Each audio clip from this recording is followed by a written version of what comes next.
Mas agora estamos gravando, estamos agora já registrando tudo aquilo que a gente está fazendo em aula para facilitar a vida de vocês. Depois, né, os arquivos ficam lá disponibilizados na plataforma da Saga.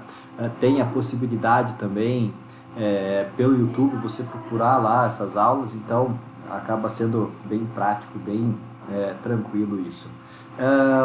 Então, como a gente acaba fazendo sempre, eu sempre inicio a aula com uma pergunta, né? Se vocês lembram o que a gente discutiu, o que a gente fez na aula passada, vocês se recordam o que a gente fez, o que a gente falou na aula passada? É sobre velocidade, né? Exatamente. Por isso que tem o desenho do Papaléguas, né? Na última aula, a gente procurou meio que posicionar essa velocidade, na verdade. Procurou defini-la, né?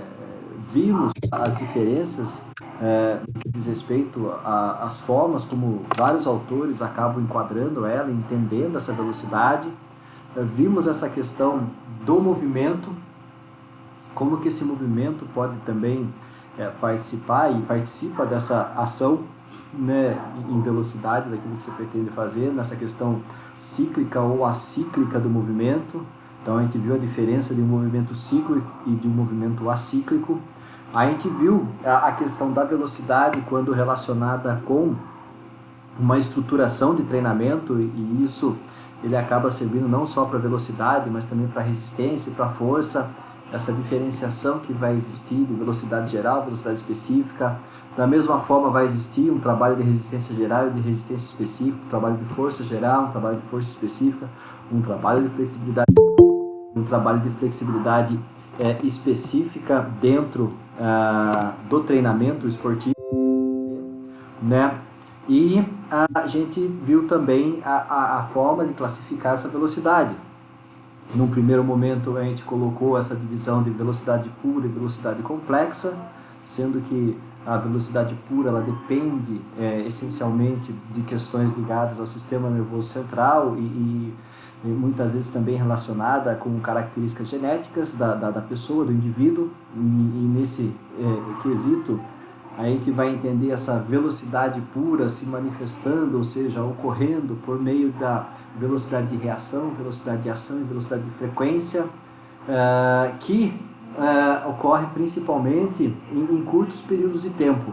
São momentos em que essa velocidade surge, mas ela não é muito duradoura, porque a partir do momento que ela necessita durar ou ser sustentada por um período maior de tempo, você vai ver daí a necessidade dela se unir, dela depender também de outras capacidades físicas condicionantes, que no nosso caso aqui a gente vai ter a força e a resistência, né? Então, quando a gente entra na questão da velocidade complexa, ela vai ser diretamente ligada às questões de reserva energética. Então, quanto maiores reservas energéticas você possui dentro da musculatura, você consegue sustentar essa velocidade por mais tempo, e a partir do momento que essas reservas elas vão se diminuindo, você vai precisar dessa ressíntese de ATP na estrutura muscular, e aí você vai ter uma queda dessa velocidade, porque isso leva um tempo. Essa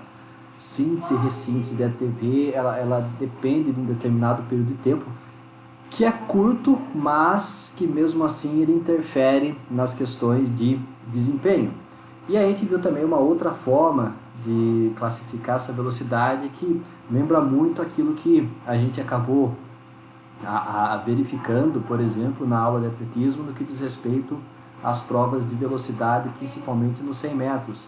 A questão da velocidade de aceleração, velocidade máxima e resistência de velocidade. Perfeito? Aí, para a gente entrar no que a gente vai falar hoje, e aí a presença do desenho, quem chegou agora, depois que a aula começou, perdeu de assistir o desenho do Papaléguas, né? E o pessoalzinho que entrou aí, se nunca assistiu um desenho do Papaléguas, vai ter que procurar no YouTube para saber do que eu estou falando, vai ter que procurar no Google Papaléguas, né? O desenho ele acaba sendo bem interessante porque, por mais que o lobo tente, ele nunca consegue pegar o Papaléguas, né? E fica aquela dúvida, se um dia ele conseguisse pegar, o que ele realmente ia fazer, né? Porque Ele corre atrás do Papaléguas porque ele tem fome, mas o tanto de energia que ele gasta para pegar esse Papaléguas não condiz com a realidade física dele. E o Papaléguas por si só não acaba sendo no desenho uma ave assim que provavelmente vai ter lá muita sustância, né? Uma ave magrela, fina, comprida, mas é desenho animado, né? É desenho animado. E por que eu falo que ele encaixa muito no que a gente vai tratar hoje? Porque eu queria saber de vocês o que vocês entendem, quais que seriam, por exemplo, os fatores que influenciam, que interferem na velocidade. Ou seja, quais são os aspectos que vocês entendem que podem propiciar o desenvolvimento da velocidade ou, por outro lado, podem interferir no desenvolvimento dessa velocidade. Vocês teriam condições de pontuar alguma coisa para mim? Pode falar, pode escrever no chat aí, fiquem à vontade. Bem, eu sempre falo, então vou falar. Força muscular? Força muscular, que mais? Andressa, Peso entrou agora. Oi, cortou? Peso corporal? Peso, sim, faz sentido. Estrutura física. Bom, se for corrida, por exemplo, de rua e dependendo, o ambiente, o terreno onde você está caminhando vai variar a velocidade. Vai ser, por exemplo, uma esteira vai ser uma velocidade, e lá fora vai ser outra porque tem um terreno e tudo mais e atrapalha nessa velocidade que você vai impor. Aí vai depender muito, por exemplo, de quem que a gente está falando, né?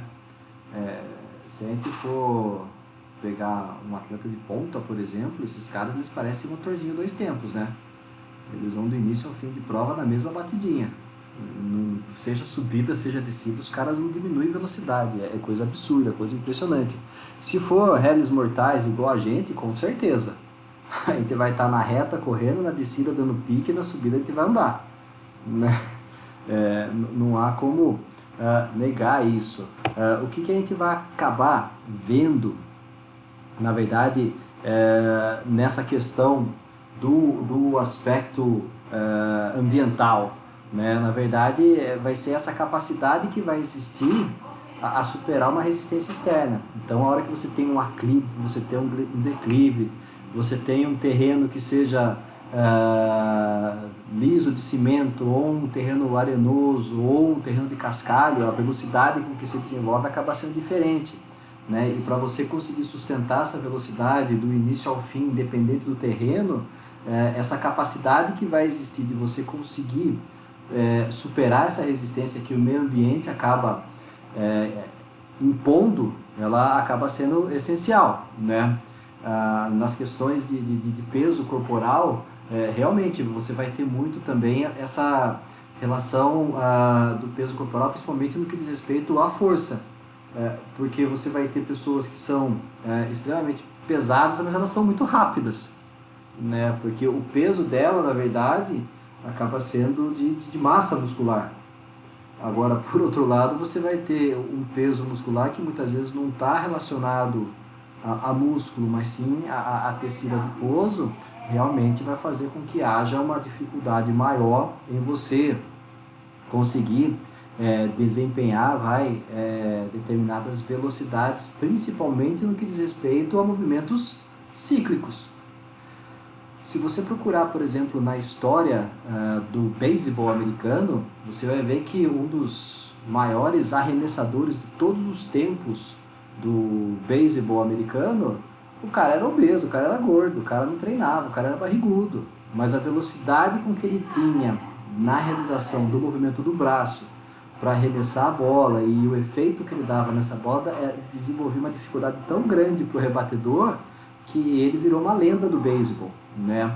Então você vai ver muitas vezes que quando a gente fala na questão de peso, de constituição física, vai depender muito para qual tipo de atividade a gente está falando que esse peso vai interferir.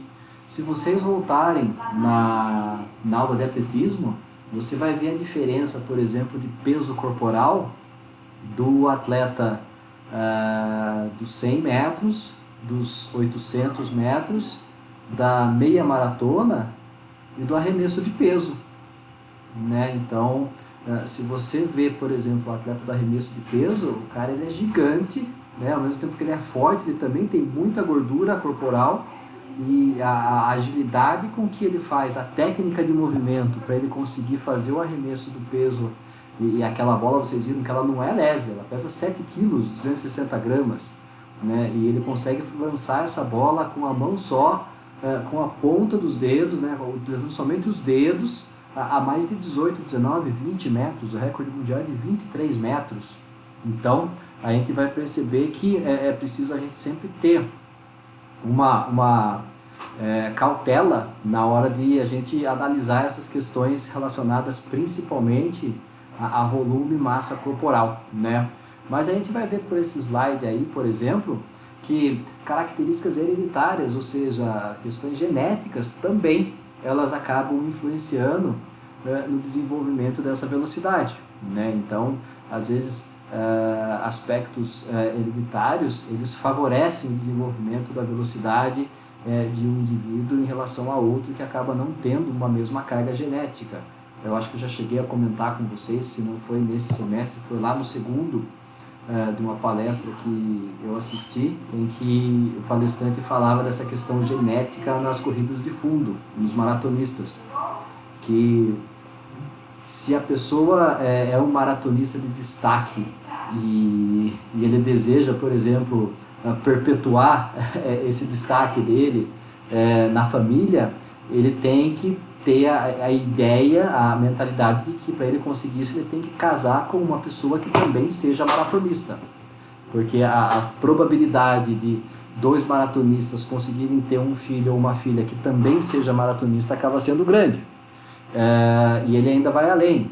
Se você quer ter um filho que seja maratonista de ponta, você tem que ser um maratonista de ponta e você também tem que casar com uma maratonista de ponta, no caso uma queniana, né? Então você vai no Quênia e encontra uma queniana que seja uma maratonista de destaque, e aí você acaba casando com ela, mas mesmo assim não é 100% de certeza que o seu filho ou a sua filha vá ser assim, né? E eu lembro que eu comentava até a respeito do filho do Ronaldo, né? Não do Ronaldinho Gaúcho, mas do Ronaldo gordo, porque o Ronaldo era um atleta de ponta, casou com a Milene, que também era uma atleta de futebol também de ponta, os dois tiveram um filho que hoje é DJ.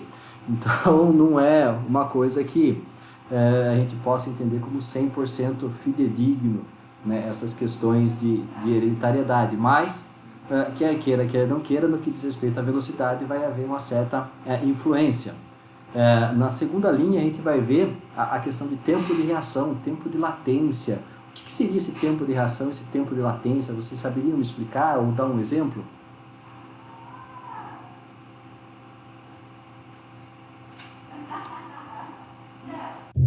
Reflexo? Então, a questão do reflexo ela acaba sendo um tanto quanto interessante, porque toda vez que a gente está falando de velocidade e capacidade física condicionante, a gente tem que pensar que esse movimento rápido ele acaba sendo um movimento voluntário, beleza? O reflexo ele é um movimento involuntário, é uma situação de defesa frente a alguma coisa que você percebe que está te trazendo um certo perigo, né? Então a gente gosta muito de comentar a história da defesa do goleiro, que muitas vezes o narrador fala defesa espetacular no reflexo. Não foi no reflexo a defesa do goleiro.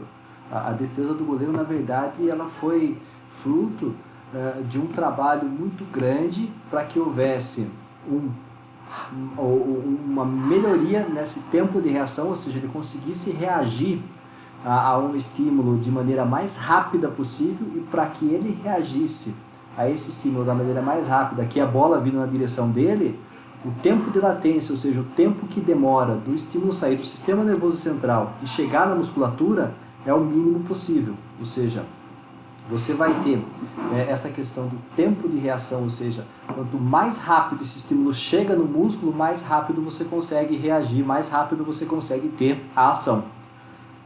Por outro lado, o reflexo, você não pensa nele, né? Se você for analisar, você vai ter exemplos toscos de Kleber Trevisan. Você vai ter, por exemplo, quando houve lá a explosão do vulcão lá na Itália, lá que acabou com a cidade de, acho que foi Pompeia, se eu não me engano, você vai ver muitos dos cadáveres que ficaram ali preservados devido àquela lava vulcânica que veio na direção deles, eles se protegendo com as mãos. Não ia adiantar muita coisa. Se você vê, houve um barulho de um tiro, a primeira coisa que você faz, você põe a mão na frente do rosto para tentar se proteger, como se isso fosse realmente ajudar muito. Então o reflexo ele nada mais é do que uma ação involuntária, né? Se estoura uma bexiga, você pensa que é um tiro, a primeira coisa que você faz, você agacha. Então isso acaba sendo um reflexo. A hora que você põe o dedo na mão de uma criança, o que ela faz? Ela fecha a mão, correto? Então você põe o dedo na mão de uma criança, de um bebê recém-nascido, né? Não é recomendado isso, mas você põe o dedo, daí a criança pega e fecha o dedo. Daí a pessoa fala, ai, que bonitinho, gostou de você. Não, é uma situação reflexa. Se você pôr uma caneta na mão de uma criança recém-nascida, ela também vai segurar a caneta e nem por isso ela vai ser escritora, né? Então, tem determinadas ações reflexas que não há necessidade de se pensar para ela realizar.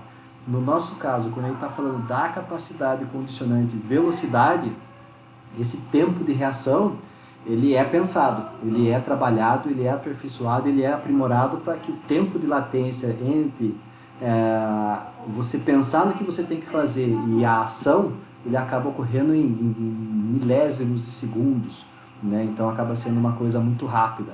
E aí que entra aquilo que eu já cheguei a comentar com vocês, o do porquê ser proibido você dirigir alcoolizado, né? Na verdade não é que é proibido você dirigir alcoolizado, na verdade a hora que você está alcoolizado, o álcool ou as drogas por si só eles vão interferir nesse tempo de latência, ou seja, a velocidade com que o estímulo vai percorrer até você fazer a ação, você reagir ao que você precisa reagir, você vai levar mais tempo que o normal, e aí que você vai acabar causando um acidente, entendeu?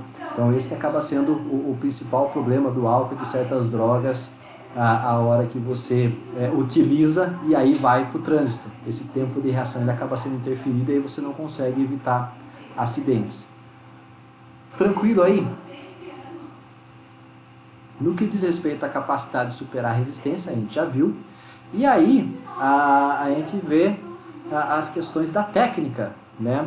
E a técnica, a gente chegou a comentar a respeito dela lá na aula de atletismo também, qual que é a importância da técnica, qual que é o objetivo de você desenvolver a técnica.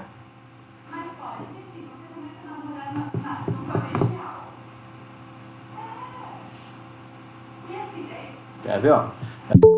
Trabalha a técnica, você desenvolve a técnica do seu aluno para que você consiga fazer com que ele execute melhor aquilo que ele se propõe a fazer, beleza? E esse executar melhor aquilo que ele se propõe a fazer está relacionada a você ter um resultado de máxima precisão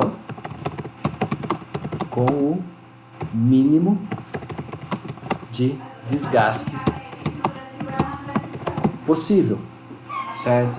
Agora imagine o seguinte, quanto melhor a sua técnica, mais precisão você vai ter, menos desgaste você tem, ou seja, você consegue fazer aquilo não só com mais precisão e com menos desgaste, mas você consegue fazer ele mais rápido. Então a hora que você tem um comparativo entre um atleta profissional e um atleta amador, você vai ver que o profissional ele consegue ter um resultado de performance melhor do que o amador, porque a técnica dele é muito mais apurada. Então ele tem muito mais precisão, menos desgaste e ele consegue ser mais veloz. O amador, por sua vez, por ter uma técnica não tão boa, ele consegue ter uma precisão também boa, mas não tão boa quanto o do profissional. Ele também tem um desgaste mínimo, mas não tão bom quanto o desgaste que acaba tendo no profissional. Ele consegue ter uma velocidade, mas uma velocidade inferior ao do atleta profissional. Certo? Tranquilo? Concorda? A hora que a gente vai para a questão de concentração e força de vontade, aí é aquilo que eu sempre falo para vocês. Você nunca vai conseguir fazer de maneira rápida e eficiente e bem feita aquilo que você não está afim de fazer ou aquilo que você não está concentrado da maneira adequada. Então aí você vai ver que para você desenvolver a velocidade, aspectos psicológicos também são essenciais. Ou seja, qual é o estímulo que você tem? Aqui exatamente. Qual é a estimulação que você tem, o porquê que você está fazendo aquilo, o quão concentrado você está para fazer aquilo, né? A hora que você olha os vídeos dos atletas de ponta na maratona, você percebe, por exemplo, que os caras nem piscam de tanta concentração que eles estão ali, né? A hora que você pega lá as Olimpíadas da Grécia, que o pastor invade o asfalto e agarra o Vanderlei Cordeiro de Lima, se você olhar a imagem, tava na cara que o pastor ia fazer aquilo, mas o Vanderlei estava tão concentrado naquilo que ele tinha que realizar naquele momento, que ele nem percebeu o pastor vindo na direção dele.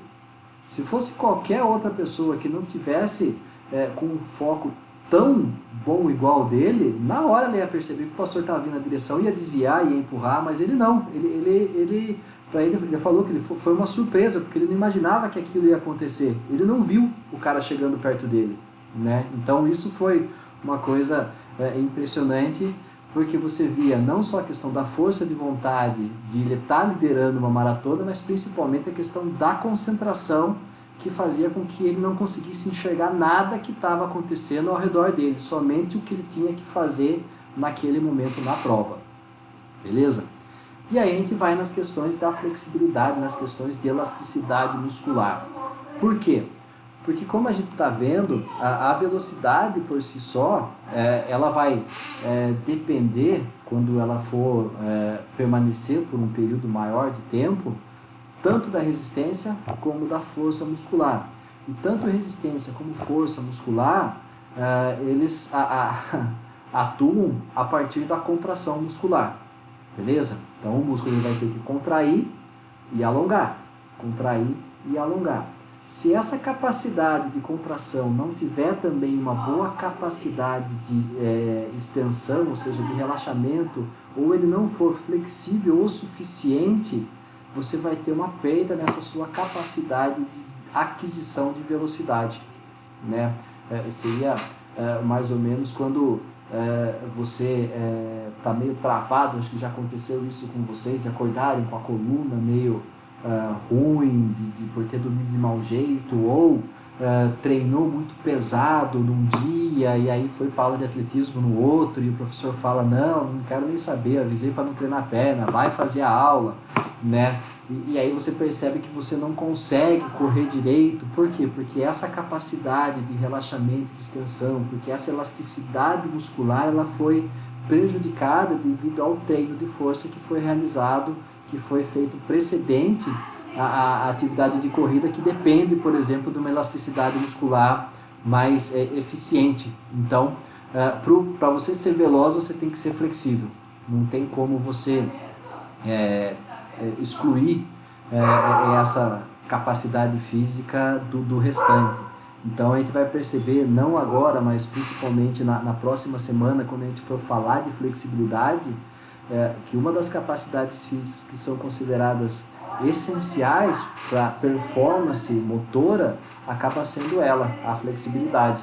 E, por sua vez, acaba sendo uma das mais negligenciadas no treinamento, né? Você não vai ver na periodização de ninguém, é raro você encontrar isso, uma sessão de treino em que há o trabalho exclusivo dessa capacidade física da flexibilidade. Quando você faz musculação, você está desenvolvendo flexibilidade.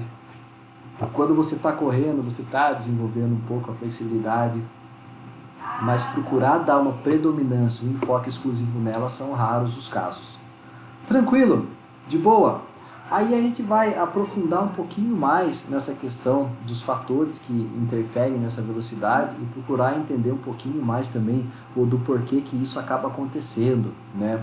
Então, a gente vai ver que, por exemplo, quando a gente fala desse tempo de latência, a gente está falando em velocidade de condução nervosa, né? E aí encaixa bem naquele exemplo que eu estava dando do atleta profissional e do atleta amador. Agora, e se a gente pegar o indivíduo treinado, né, o indivíduo fisicamente ativo, daquele indivíduo que não é ativo fisicamente, o indivíduo sedentário, né? Os dois conseguem fazer e desenvolver práticas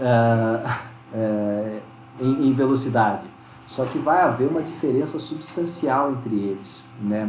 E essa diferença ela não vai estar relacionada somente com o desenvolvimento da velocidade, mas ela vai estar ligada também com outras capacidades físicas, vai estar ligada com resistência, vai estar ligada com força. Então, o que a gente vai acabar observando, por exemplo, que indivíduos treinados, eles vão ter um condicionamento físico, uma capacidade coordenativa, uma técnica superior a indivíduos não treinados, ou seja, o indivíduo fisicamente ativo, ele consegue ser mais rápido do que aquele que é sedentário, devido a essas diferenças que existem no nível de desenvolvimento da capacidade física. Então, é isso que acaba sendo um fator essencial na hora que você entende essa questão do tempo de latência, na velocidade de condução nervosa, do tempo que esse estímulo leva para ele ser realmente entre o pensar e o agir. Então você vai perceber que isso vai ser diferenciado entre as pessoas. Se a gente pegar dentro da sala de aula, a gente vai ver isso de uma maneira muito clara, né? Tudo aquilo que a gente viu na questão de superar a resistência externa, tal, e principalmente nessa questão de velocidade. Você quer ver uma coisa interessante também nessa questão de velocidade e condução nervosa? Uma atividade que eu acho que vocês já chegaram a fazer em aula, e vocês já chegaram alguns grupos a fazer também lá no PID com as crianças, aquela que fica as crianças sentadas uma de costa para a outra, e aí você tem uma palavra-chave, dependendo da palavra-chave, essa daqui tem que correr e essa aqui tem que tentar pegar. Ou o contrário, essa corre e essa tem que correr atrás, né? Você vai ver que tem crianças que mal levantaram, o que está atrás dela já pegou ela. Você vai ter crianças que conseguem levantar e sair correndo e a outra levanta e tenta alcançar. E você vai ter outras crianças que levantam, correm, enquanto o outro nem conseguiu levantar ainda.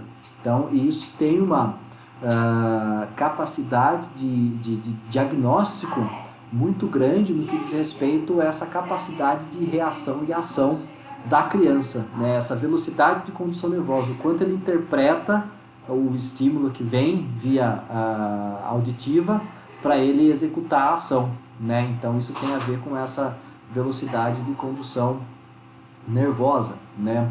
A questão da elasticidade, capacidade de alongamento, eu cheguei agora de pouco a explicar isso para vocês, né? Então, quando você tem, por exemplo, uma redução nessa amplitude de movimento, ou seja, quando a musculatura, o tônus dela, por um motivo ou outro, o músculo está mais rígido, né? Você vai ter uma modificação nessa capacidade de amplitude, principalmente quando o povo exagera, as meninas principalmente quando exageram no treino de membros superiores, elas falam, eu não consigo lavar a cabeça, né? Quem nunca ouviu disso, né? E aí, como que foi? Tá tudo bem, não consigo levantar o braço, mas tá ótimo, tá tudo bem, né? Não consigo subir escada.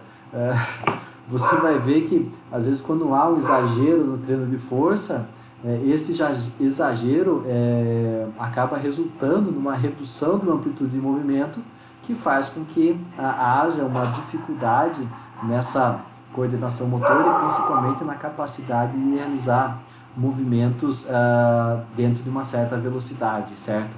Dentro de uma certa cadência. E aí acaba sendo uma coisa interessante, esse ponto 3 aí, que diz respeito ao estado de aquecimento da musculatura. Por que o aquecimento influencia na velocidade? Alguém sabe me dizer? É importante aquecer? Não é importante aquecer? Quando eu aqueço? Quando não aqueço? Professor, não sei se está certo, Mas eu ouvi dizer uma vez que o aquecimento é como se ele fosse um óleo para as articulações. Ele faz com que a articulação melhore o seu desempenho ao decorrer do treino. Sim. Então, quando eu fazia musculação, antes da pandemia, falavam que 5 minutinhos de esteira para depois ir para os aparelhos, por conta disso, para ganhar uma carga nas articulações. Eu aconselharia você a manter o aquecimento, mas de uma maneira diferente. Você poderia fazer esse aquecimento no próprio aparelho. Porque imagine o seguinte, você vai e faz os 5 minutos na esteira caminhando. E aí você sai da esteira e você deita no banco para fazer o supino. A ênfase do movimento na caminhada foi de membro inferior. E aí você vai fazer o movimento de membro superior. Então compensa você, por exemplo, colocar menos carga, usar só o peso da barra. Faz lá uns 15, 20 movimentos, porque o que vai acontecer? Você vai conseguir ter um resultado até otimizado no que diz respeito a esse aquecimento. Por quê? Vocês já viram óleo? Vocês já perceberam o óleo de cozinha? Se vocês não viram, façam essa experiência agora. Pegue o óleo de cozinha, ponha na panela. Primeiro você despeja o óleo, põe na panela, liga o fogo, deixa por um tempo aquele fogo ali esquentando a panela com o óleo dentro. Depois você desliga o fogo, com esse óleo quente você pega e despeja ele de novo em outro recipiente. Não pode ser de plástico, porque senão vai derreter o recipiente plástico, tem que ser uma outra panela. Você vai ver que esse óleo ele vai estar mais liquefeito do que no momento que ele estava gelado e você colocou ele dentro da panela. Isso acaba acontecendo também dentro do nosso corpo, dentro dos nossos músculos, dentro das nossas articulações. Nas articulações, principalmente, você vai ter um líquido que é chamado de líquido sinovial, a sinóvia, acho que vocês já sentiram essa sensação também, principalmente no inverno, a hora que você está deitado, na hora que você levanta, parece que está tudo meio travado ainda, daí você vai se mexendo aos poucos, parece que daí as coisas entram no eixo, entram no lugar, e aí você consegue fazer a sua rotina diária, né? Por que isso acaba acontecendo? Principalmente na hora que você fica muito tempo em uma posição só, certo? Essa sinóvia, ela vai meio que se enrijecendo naquela articulação, principalmente em tempo frio. O que vai acontecer? Ela se enrijece muito mais rápido, e ela precisa do quê? De movimento para ela voltar àquela capacidade líquida, aquela capacidade de lubrificação articular, que é o principal objetivo dela existir. Então, a hora que você faz o aquecimento, você vai promover, por exemplo, essa redução no atrito entre as articulações, porque essa sinóvia ela consegue lubrificar e faz com que daí o movimento seja mais fluido, seja mais eficiente. Por outro lado, você vai ter dentro da estrutura muscular uma quantidade muito grande de líquido também, que quando o músculo fica inativo, ele também vai se condensando, ele também vai ficando um aspecto um tanto quanto gelatinoso, né? E aí, o que é necessário fazer para que essa contração muscular seja mais eficiente? Acaba sendo o mesmo princípio do óleo de cozinha. A hora que você começa a aquecer essa musculatura, esse líquido que está dentro da musculatura, dentro das fibras musculares e que envolve as fáscias dos músculos, ela também vai ficando mais liquefeita e ela promove um deslizamento melhor entre as fibras, né? Além do fato que, a partir do momento que você está entrando no estado de aquecimento, você promove esse aquecimento, você vai permitir também liberação de determinados hormônios, né, principalmente a adrenalina, que fazem que você entre num estado de atenção e aí você tem uma velocidade melhor, não só na transmissão do impulso nervoso, mas principalmente as reações químicas que ocorrem a nível celular, também elas ocorrem de maneira mais rápida, né? Então é aí que acaba sendo interessante a importância que existe do aquecimento, dependendo daquilo que você se propõe a fazer. Por que eu falo dependendo daquilo que você se propõe a fazer? Porque eu, principalmente, como vocês sabem, gosto de participar de corridas, gosto de correr corridas de longa distância, e em todas as maratonas que eu participei, eu não aqueci antes de ter a largada. Daí você fala, pô, professor, você está acabando de falar que aquecimento é importante, você vai fazer uma maratona e você não aquece antes da largada? Por quê?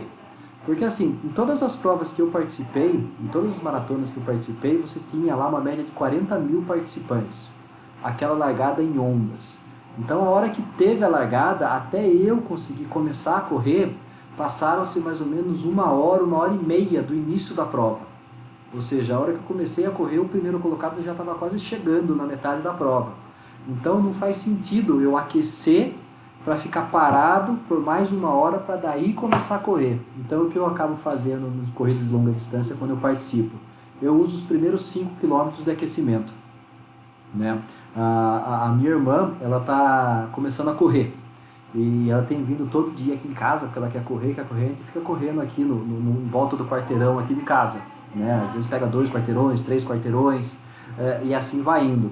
E o que acaba sendo engraçado é que ela fala, poxa, eu tô aqui meia hora correndo, tô quase morrendo, soltando os bofes, que nem ela fala, toda encharcada de suor, e você nem transpirou.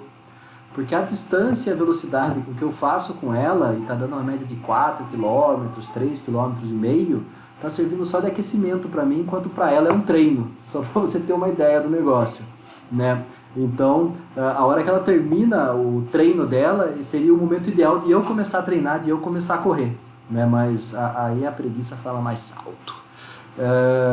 Então, entender essa questão do estado de aquecimento da musculatura, você vai ver em determinadas ocasiões, por exemplo, jogadores de futebol, basquete, voleibol aquecendo antes da partida, ou em determinadas situações igual essa que eu apresentei para vocês nas provas de longa distância, por ser um atleta amador, a não necessidade de se aquecer com muita antecedência, porque eu sei que eu vou aquecer para depois resfriar, para depois ter que aquecer de novo, ou seja, vou gastar energia desnecessária. É preferível segurar essa energia para utilizá-la nos primeiros momentos de prova, para daí entrar no ritmo e aí começar a desenvolver a minha estratégia.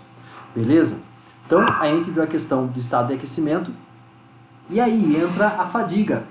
Por que a fadiga interfere no rendimento?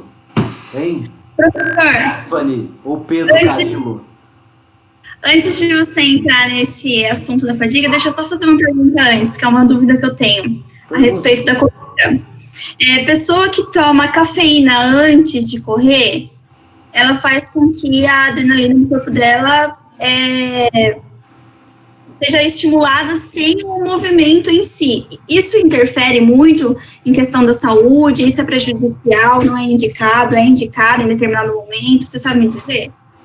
Então, eu tenho alguns estudos que falam que a cafeína ela traz um resultado melhor de performance e muitas vezes tem uma série de trabalhos que a relacionam, por exemplo, o treinamento com a ingestão de cafeína, por exemplo, no que diz respeito a perda de peso. Né? O que é o ADA, que é o órgão que controla essa questão do antidoping? Ela entende que dependendo da concentração de cafeína que a pessoa tem no sangue, ela entende como doping. Né? Então, mas assim, é muita cafeína. Né? Não é um cafezinho que vai fazer. Eu acho que muitas vezes a gente vai entender isso como sendo aquilo que eu falo de efeito placebo. Você fala para a pessoa, se você tomar um cafezinho antes, vai fazer bem pra caramba para você. E a pessoa comprar essa ideia, ela começa a tomar café sempre antes do treino e vai falar que tá melhorando.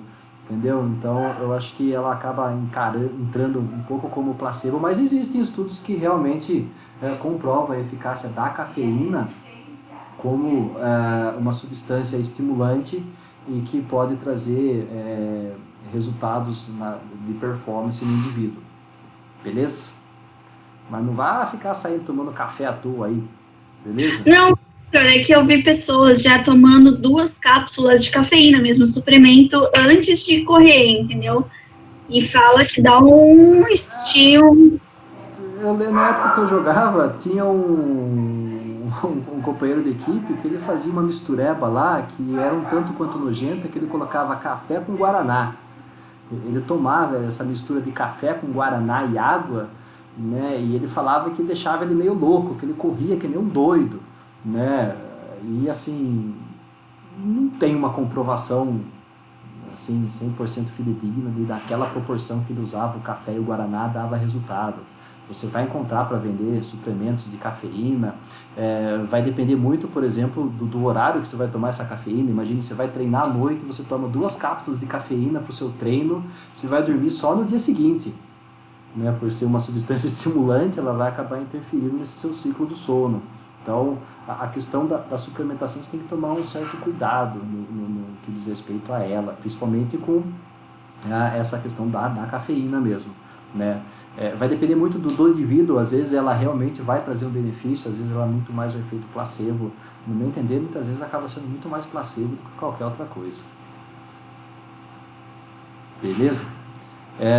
E aí na questão da fadiga, por que a fadiga interfere na velocidade? Né? É mais fácil fazer as coisas descansado ou cansado?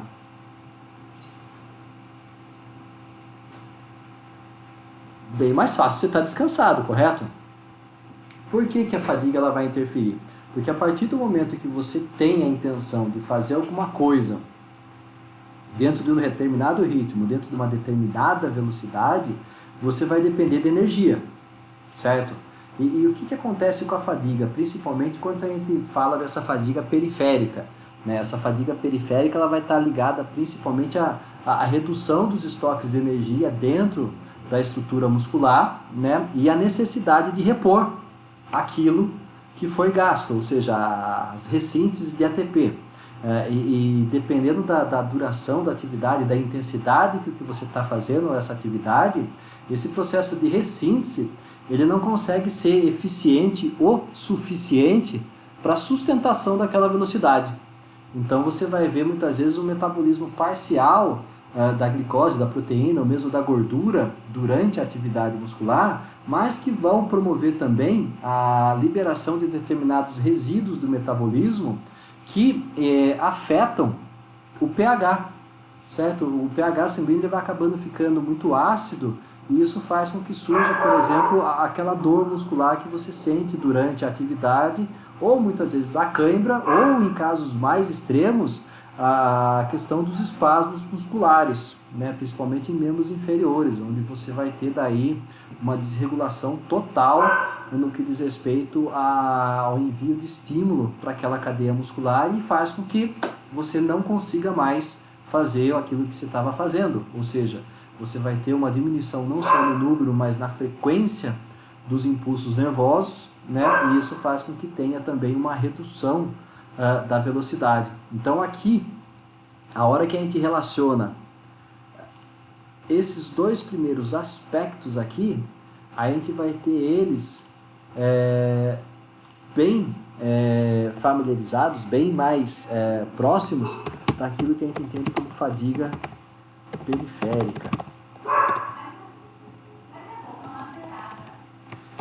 E essa diminuição no número, na frequência de impulsos nervosos que partem do cérebro vai ser a nossa fadiga, fadiga central. Na plataforma Saga, o conteúdo do livro, acho que da unidade 2, ele fala legal a respeito dessa questão de fadiga periférica e fadiga central, mas ele não relaciona com velocidade, né? E aqui a gente consegue relacionar então essa fadiga periférica e fadiga central com redução da velocidade. Questões antropométricas, sexo, idade, influências psíquicas, elas também vão acabar interferindo no que diz respeito à velocidade.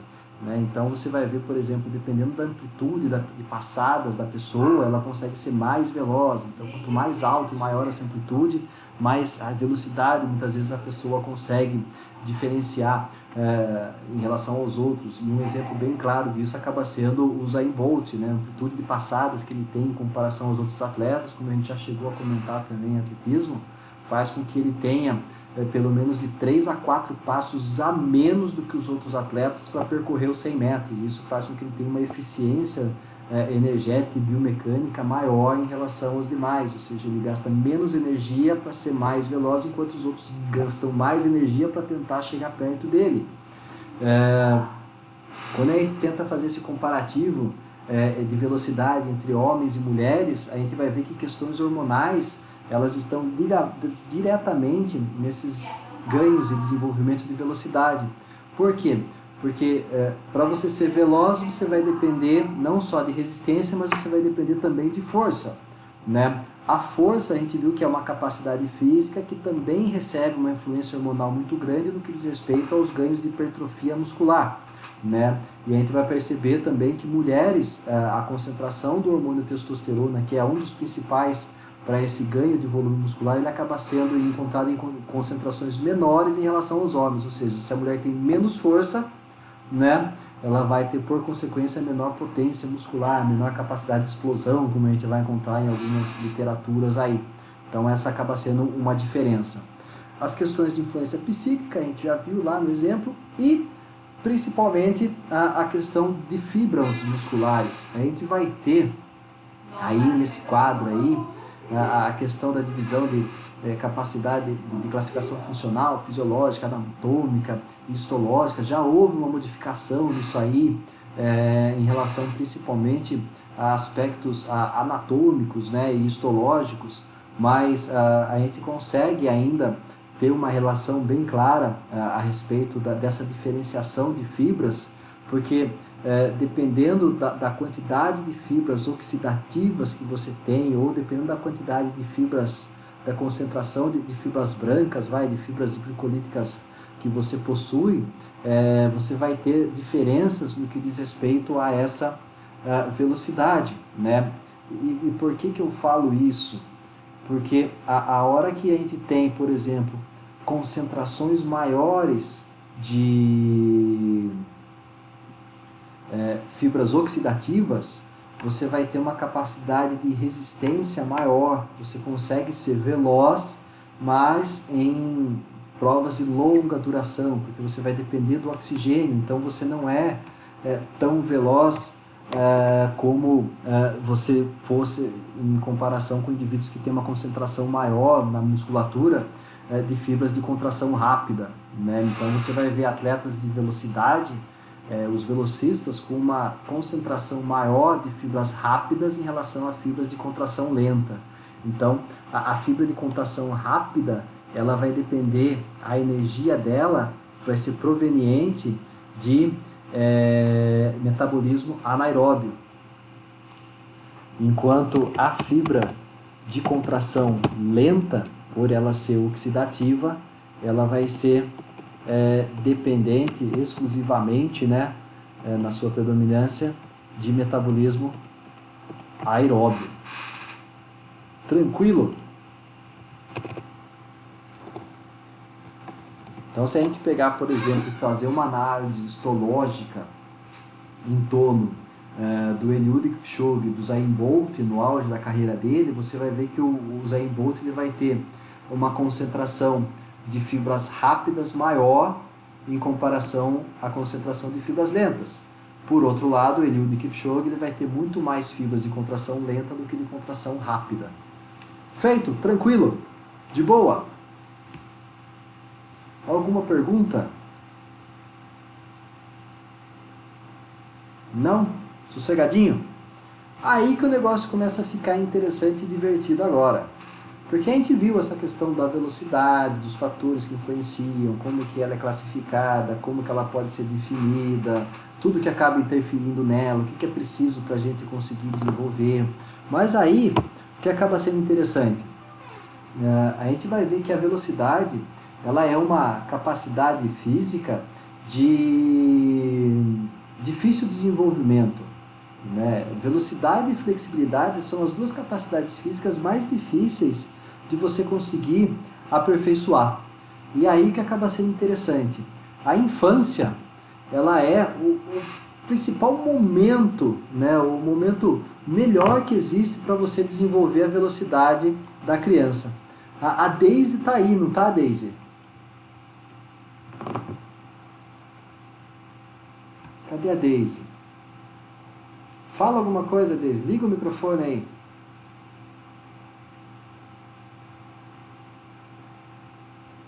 Eu acho que a Daisy entrou na aula, foi assistir a Deve estar fazendo janta. Oi? Deve estar fazendo janta.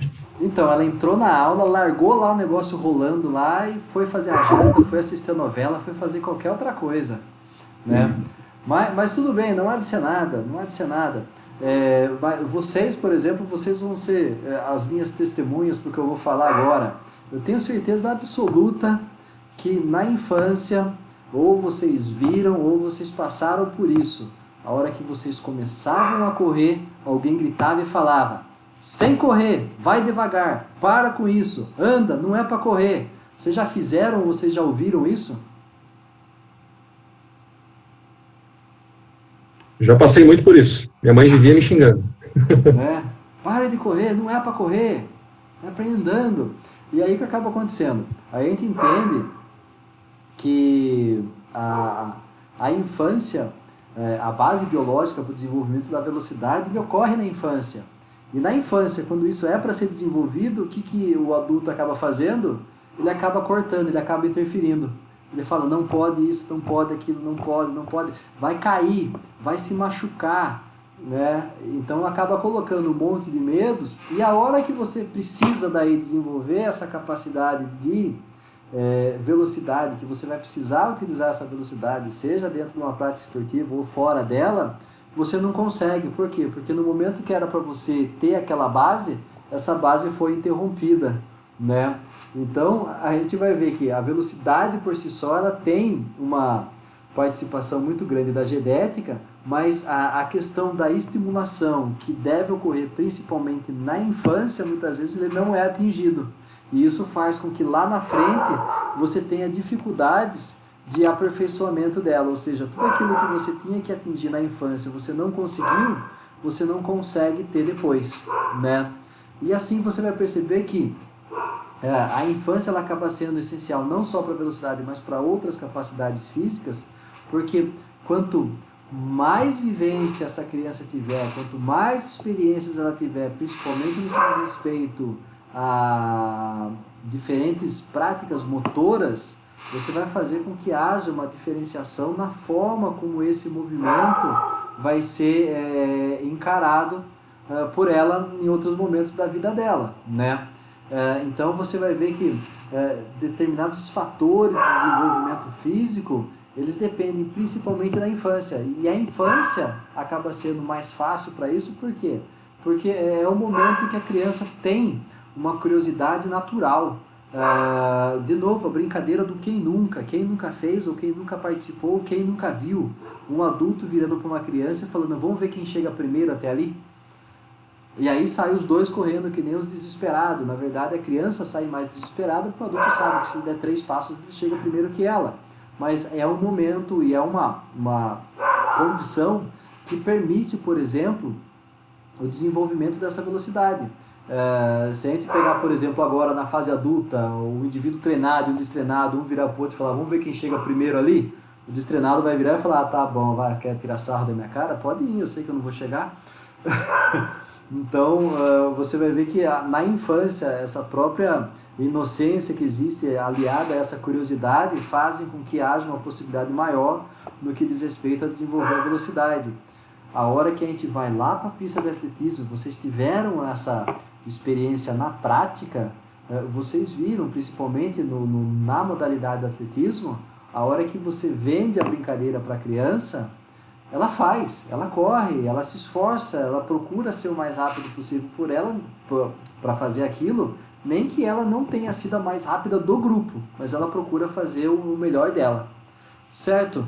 Então a gente vai ver que, dependendo da faixa etária, você vai ter diferentes condições, diferentes capacidades, diferentes momentos em que há a necessidade de você se preocupar com determinadas modificações que estão acontecendo e como que essa velocidade acaba se manifestando, sendo que chega num determinado momento, principalmente na hora que ela chega na fase pré-púbere, entra num momento de estabilização nervosa, e aí você não consegue ter um aperfeiçoamento dessa velocidade mais. Por quê? Porque ela entra na fase de estirão, muda-se centro de gravidade, muda-se a questão do desenvolvimento muscular, então tudo isso acaba sendo prejudicado, ou seja, tudo aquilo que você não conseguiu atingir antes, naquele momento você não consegue mais aperfeiçoar.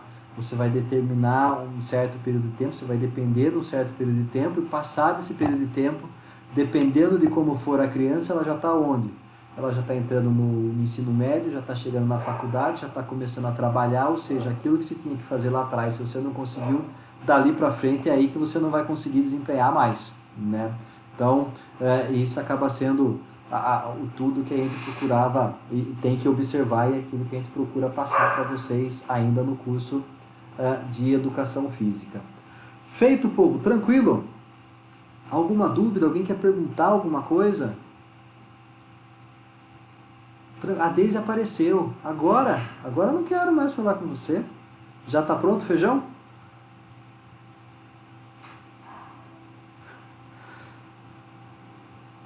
Sei.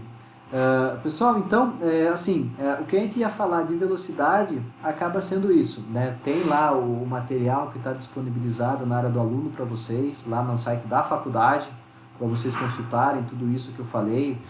Tem mais 2 slides aqui na frente, que, assim, eu não vou falar sobre eles, porque a gente já falou a respeito dele em outros slides, então você vai ter como associar tudo aquilo que eu conversei, tudo aquilo que eu comentei com vocês agora com esses 2 slides aí que estão mais para frente. E na próxima semana a gente começa com flexibilidade. Beleza, pessoal?